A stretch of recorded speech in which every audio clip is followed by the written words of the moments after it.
Hello everybody, আজকে আপনাদেরকে একটা নতুন রেসিপি দেখাবো। সেটা বগুড়ার ঐতিহ্যবাহী খাবার ডিম দিয়ে আলু ঘাটি।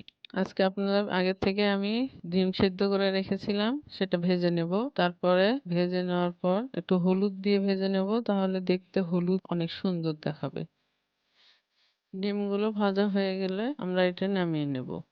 এবার চুলায় আর একটা পাত্র দিব, তার মধ্যে একটু সরিষার তেল দিব। সরিষার তেল দিলে একটু অন্যরকম একটা সেন্ট হয়, আলু ঘাটির একটা মজা অন্যরকম হয়, তাই আমি সরিষার তেল দিয়ে রান্না করছি আজকে।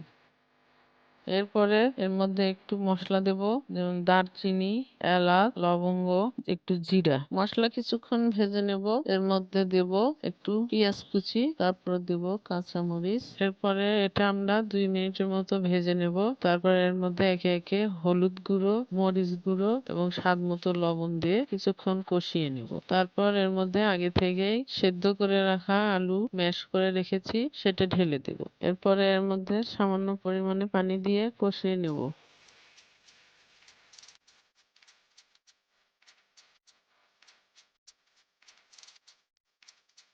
প্রায় 20 মিনিটের মতো কষিয়ে নেওয়ার পর এর মধ্যে ডিমগুলো দিয়ে দেব। তারপর এই ডিম দেওয়ার পর 5 মিনিট আবার কষিয়ে নেব।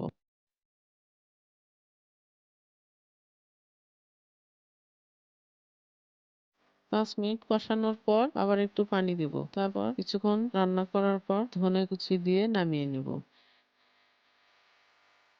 দেখতেই পাচ্ছেন আলু ঘাটিটা কত সুন্দর হয়েছে, খেতেও নিশ্চয়ই অনেক মজার হবে। আপনারা বাসায় বানিয়ে খেতে পারেন।